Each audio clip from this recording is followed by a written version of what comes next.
इस एपिसोड की शुरुआत में हमें दिखाया जाता है कि लियू के पिछले जन्म में जो कुछ भी हुआ था वो एक पोर्टल के द्वारा उसे दिखाया जा रहा होता है। ये देखने के बाद लियू रोने लगती है और रोते हुए कहती है कि ये हो नहीं सकता। तभी पीछे से एक लड़की आते हुए उससे कहती है कि आखिरकार तुम्हें सब कुछ याद आ गया ना। ये सुनने के बाद लियू उससे रोते हुए कहती है कि ये मैं नहीं हूँ। फिर वो उठकर चिल्लाते हुए उससे कहती है कि वो मैं नहीं हूँ, ये सब झूठ है। आखिर तुम कौन हो और मुझसे क्या चाहते हो? ये सुनने के बाद वो लड़की लियू से कहती है कि मेरी बात सुनो लियू, तुम वापस से उस गलत रास्ते पर मत चलना। उसे देखने के बाद लियू उससे कहती है कि तुम तो मान हो, तुम क्या कॉर्प्स इमोर्टल बन चुकी हो? तभी उन्हें वहां पर लड़ाई की आवाज आने लगती है। ये सुनने के बाद मान कहती है लगता है कि हमारे पास कोई मेहमान आया है। फिर वो सिक्स्थ वेनरेबल से कहती है कि जाओ और उसका स्वागत करो। फिर हमें ब्लिसफुल पैलेस हॉल के बाहर का सीन दिखाया जाता है जहाँ पर एक बहुत बड़ा धमाका होता है। फिर हमें वहां पर बाइक को दिखाया जाता है जो कि कहता है कि आखिर मेरी डिसाइपल कहाँ है, उसे मुझे वापस लौटा दो। तभी वहां पर ब्लिसफुल पैलेस के लीडर जीजाव आते हुए कहती है कि धिक्कार है, इतने सारे लोग होने के बावजूद हम उसका कुछ भी बिगाड़ नहीं पाए। फिर वो हंसते हुए बाई से कहती है कि तुमने यहाँ पर आने में काफी देर कर दी। मुझे डर लग रहा है कि तुम्हारी जो डिसाइपल है वो अब तक जो लॉर्ड है उसका खाना बन चुकी होगी। ये सुनने के बाद बाई काफी गुस्सा हो जाता है और अपना ब्लड टैलिस्मान उनकी तरफ फेंकते हुए उनसे कहता है कि तो फिर ठीक है, आप लोग भी उसके साथ मर जाओ। उस ब्लड टैलिस्मान को देखकर ब्लिसफुल पैलेस की लीडर काफी डर जाती है और अपने सामने जल्दी से एक शील्ड बनाकर उससे बचने की कोशिश करने लगती है। फिर बाई काफी तेजी के साथ ब्लिसफुल पैलेस के लीडर के ऊपर हमला करने के लिए उसकी तरफ बढ़ने लगता है। ये देखने के बाद ब्लिसफुल पैलेस की जो लीडर होती है वो तीसरी कैसिया टेनी को तोड़कर सिक्स्थ वेनेरेबल से कहती है कि सिक्स्थ वेनेरेबल जल्दी से आइए और मुझे बचाइए। तभी सिक्स्थ वेनेरेबल वहां पर आकर बाई के सामने अपने वेपन को फेंक देती है और लीडर से कहती है कि मुझे तुम्हें कितनी बार बताना चाहिए, तुम मुझे सिक्स्थ एल्डर। सिक्स्थ वेनेरेबल को वहां पर देखकर जो लीडर होती है वो काफी खुश हो जाती है। फिर सिक्स्थ वेनेरेबल लीडर से कहती है कि तुमने जिस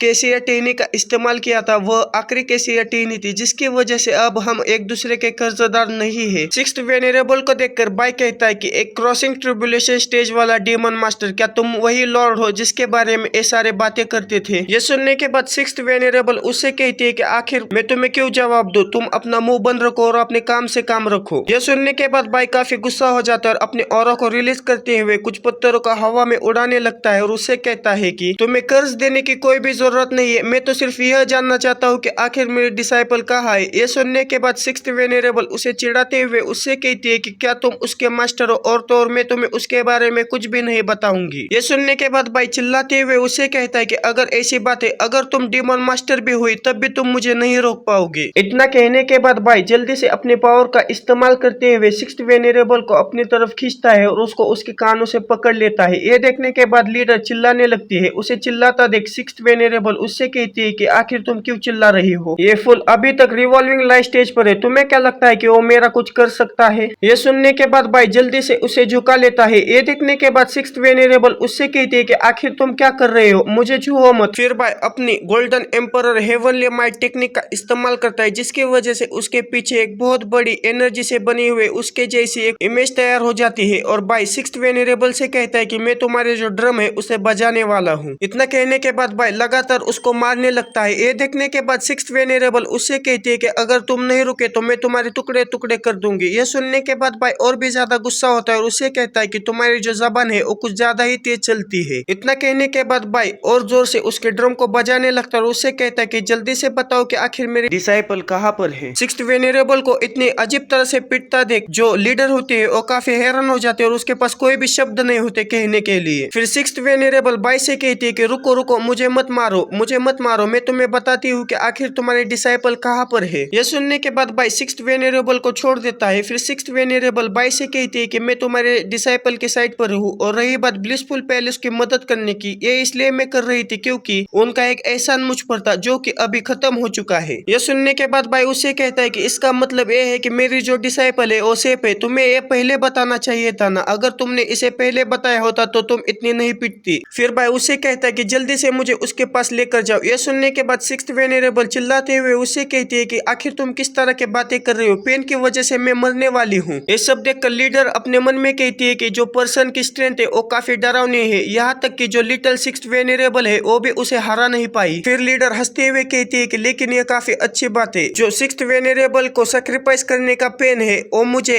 हेल्प करेगा उसे अनलिश करने में। ऐसा कहने के बाद वो लीडर किसी तरह का फॉर्मेशन वहां पर क्रिएट करने लगती है। ये देखने के बाद सिक्स्थ वेनेरेबल और बाई काफी हैरान हो जाते हैं और वो लीडर वहां पर blood and flash association formation को एक्टिवेट कर लेती है, जिसकी वजह से उस फॉर्मेशन के अंदर से एक बहुत बड़ा डीमन बाहर निकलने लगता है। ये देखने के बाद बाई कहता है कि क्या blood and flash association formation, क्या इतनी बुरी तरह से मैंने तुम्हें पीटा है? ये सुनने के बाद सिक्स्थ वेनेरेबल उससे कहती है कि एक साइकोलॉजिकल फ्रस्ट्रेशन ये सबसे ज्यादा पेनफुल होता है, ये बात समझ लो। तभी वो डीमन उस फॉर्मेशन से बाहर निकल आता है और बाई और सिक्स्थ वेनेरेबल को पकड़ लेता है। फिर हमें उस डीमन के सर के ऊपर लीडर को दिखाया जाता है, जो कि हंसते हुए बाई और सिक्स्थ वेनेरेबल से कहती है कि अपनी इटर्नल लाइफ के लिए सफर करते रहो ब्लड और फ्लैश से। ऐसा कहने के बाद वो लीडर जोर जोर से हंसने लगती है। ये देखने के बाद लिटिल सिक्स्थ वेनेरेबल उससे कहती है कि आखिर तुम्हारी हिम्मत कैसे हुई मुझे धोखा देने की, मैं तुम्हारे छोटे छोटे टुकड़े कर दूंगी। यह सुनने के बाद वो लीडर उससे कहती है कि गुस्सा मत करिए माय लॉर्ड, हम अपने फ्लैश और ब्लड से जुड़े हुए हैं, क्या ये ब्यूटीफुल बात नहीं है? इतना कहने के बाद वो बड़ा सा डीमन अपना मुंह खोल लेता है और लिटिल सिक्स्थ वेनेरेबल और बाई को खाने लगता है। ये देखने के बाद बाई कहता है कि ये रैबिट कितना क्यूट है, आखिर तुम इसे कैसे खा सकती हो? ये सुनने के बाद लिटिल सिक्स्थ वेनेरेबल कहता है कि क्या ये सही समय है इस तरह की बातें करने की? ये सुनने के बाद बाई हंसते हुए कहता है कि जहाँ तक मुझे खाने की बात है ये इतना भी आसान नहीं होगा। इतना कहने के बाद बाई एक हमला कर देता है, जिसकी वजह से लिटिल सिक्स्थ वेनेरेबल उस डीमन के हाथ से छूट जाती है और नीचे गिरने लगती है। नीचे गिरते हुए लिटिल सिक्स्थ वेनेरेबल नीचे की तरफ देखती है तो नीचे की तरफ से कुछ नुकीली चीजें जमीन के अंदर से बाहर निकल रही होती है, जिसे देखने के बाद लिटिल सिक्स्थ वेनेरेबल काफी डर जाती है, मैं यहाँ पर नहीं मर सकती। तभी बाई लिटिल सिक्स्थ वेनेरेबल को पकड़कर सही सलामत नीचे जमीन पर लेकर आता है और अपनी चारों तरफ एक एनर्जी से बनी हुई शील्ड तैयार कर लेता है। फिर बाई लिटिल सिक्स्थ वेनेरेबल से कहता है कि यहाँ पर चुपचाप खड़ी रहो। ये सुनने के बाद लिटिल सिक्स्थ वेनेरेबल हंसते हुए उससे कहती है कि आखिर मैं तुम्हारी बातें क्यों सुनूं? फिर हमें उस डीमन को दिखाया जाता है, जिसके के बाई के हमले की वजह से दोनों हाथ उठ चुके होते हैं। ये देखने के बाद वो लीडर अपने मन में कहती है कि मैं इस पर विश्वास नहीं कर सकती कि उस पर्सन ने मेरी जो ब्लड और फ्लैश बॉडी थी उसके हाथों को तबाह कर दिया। इस पर्सन में कोई ना कोई बात तो है। इतना कहने के बाद वो डीमन अपने हाथों को फिर से रीजनरेट कर लेता है। ये देखने के बाद बाई कहता है कि अच्छा तो तुम अपनी बॉडी को फिर से रीजनरेट कर सकती हो, ये काफी ट्रबलसम है। इतना कहने के बाद बाई अपनी 4 स्टार स्वॉर्ड एल्यूमिनियम शटर इस टेक्निक का इस्तेमाल करता है, जिसकी वजह से काफी ज्यादा एनर्जी की बनी हुई तलवारें उस डीमन के ऊपर हमला करती है, उसे छोटे छोटे टुकड़े में काट डालती है। फिर बाई उससे कहता है कि हम तब तक फाइट करेंगे जब तक तुम अपनी बॉडी को रीजनरेट नहीं कर पाओगे। फिर हमें उस डीमन को दिखाया जाता है, जिसके के टुकड़े टुकड़े हो गए होते हैं, लेकिन वो फिर से अपनी बॉडी को रीजनरेट करने लगता है। ये देखने के बाद बाई भी काफी सीरियस हो जाता है। फिर हमें उस लीडर को दिखाया जाता है, जो कि मुस्कुराते हुए कहती है कि एक कितना दर्द कर रहा है। फिर वो लीडर काफी बुरी तरह से हंसते हुए कहती है कि इतना एक्सट्रीमली पेन ये दुनिया का सबसे अच्छा प्लेजर है। फिर हमें उस लीडर को दिखाया जाता है, जिसकी के बॉडी पूरी तरह से बदल चुकी होती है। फिर वो लीडर बाई से कहती है कि तुम दोनों का बहुत बहुत शुक्रिया, मैं अब फाइनली जो इमॉर्टलिटी की तरफ जाने वाला रास्ता है उसके आखिरी दरवाजे पर पहुंच चुकी हूँ। ऐसा कहने के बाद वो लीडर अपने टेंटिकल्स का इस्तेमाल करते हुए बाई और सिक्स्थ वेनेरेबल के ऊपर हमला करने लगती है और उसके जो टेंटिकल्स है वो बाई की शील्ड के अंदर जाने लगते हैं। ये देखने के बाद सिक्स्थ वेनेरेबल बाई से कहती है कि तुम्हारी जो गोल्ड शील्ड है उसके अंदर वो टेंटिकल्स आ रहे हैं। तो ये देखने के बाद बाई कुछ सोचने लगता है। बाई को कुछ ना करता देख सिक्स्थ वेनेरेबल उससे कहती है कि जल्दी से कुछ करो। फिर हमें उन टेंटिकल्स को दिखाया जाता है, जो कि सिक्स्थ वेनेरेबल के जो छोटे छोटे नींबू होते हैं उसे दबाने लगते हैं और वो टेंटिकल्स सिक्स्थ वेनेरेबल को जो कपड़े है उसे भी ऊपर उठा लेते हैं और वो टेंटिकल्स कपड़े उठाने के बाद अजीब अजीब जगह पर टच करने लगते हैं। ये देखने के बाद सिक्स्थ वेनेरेबल उनसे कहती है कि यहाँ पर मत जाओ। फिर सिक्स्थ वेनेरेबल कहती है कि आखिर में मेरे ऑरा को क्यों इस्तेमाल नहीं कर पा रही हूँ। ये देखने के बाद लीडर सिक्स्थ वेनेरेबल से कहती है कि तुम अपनी एनर्जी को वेस्ट मत करो, जब तक मेरा फ्लैश और ब्लड एक साथ कांटेक्ट में रहेगा तब तक मैं दूसरे लोगों का जो ऑरा है उसे ऑब्जर्व कर सकती हूँ। फिर लीडर सिक्स्थ वेनेरेबल के पास आकर उसके गालों को चाटने लगती है और उसे कहती है कि मैं तब तक तुम्हें नहीं छोड़ूंगी जब तक मैं तुम्हें पूरी तरह से चूस कर सुखा नहीं दूं। ये देखने के बाद सिक्स्थ वेनेरेबल उससे कहती है कि परवर्ट मुझसे दूर रहो। ये सुनने के बाद बाई उससे कहते हैं कि अच्छा। ऐसा कहने के बाद बाई अपने ऑरा को और भी ज्यादा रिलीज करने लगता है और लीडर से कहता है कि जल्दी से इसे शक करो। बाई का इतना ऑरा देखकर लीडर भी काफी हैरान हो जाते हैं और कहते हैं कि आखिर ये कैसे पॉसिबल हो सकता है, आखिर इतना ज्यादा डोमिनेंट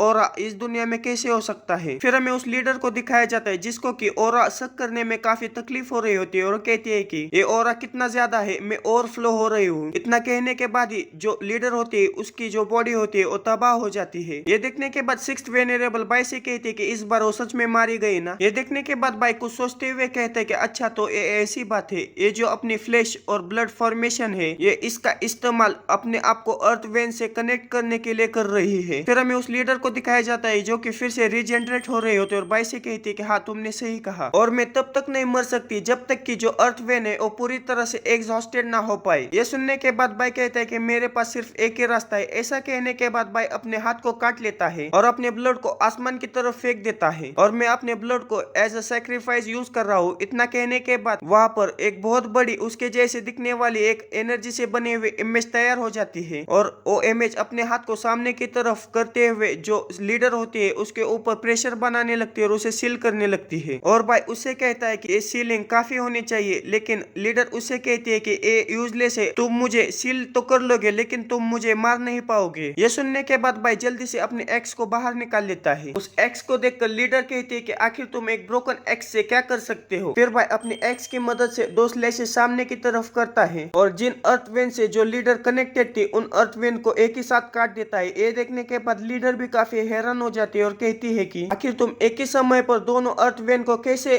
कट कर सकते हो, आखिर तुम कौन हो। फिर भाई अपने हाथ को उसकी तरफ करते हुए कहता है कि मेरे लिए इसे छोटा कर दो। फिर हमें सिक्स्थ वेनेरेबल को दिखाया जाता है जो कि बाई की तरफ खींचे चली जाने लगती है। ये देखने के बाद लीडर कहती है कि नहीं ऐसा मत करो। फिर हमें वहां पर सिर्फ धुआं धुआं दिखाया जाता है। फिर हमें लीडर को दिखाया जाता है जो कि अपने आंखें खोल लेती है और वो सामने की तरफ देखकर काफी डर जाती है और वो कहती है कि आखिर मैं इस तरह से कैसे बन गई। बस दोस्तों इस वीडियो में इतना ही। वीडियो कैसा लगा मुझे कमेंट कर जरूर बताइएगा। मिलते हैं अगले किसी वीडियो में। Okay bye.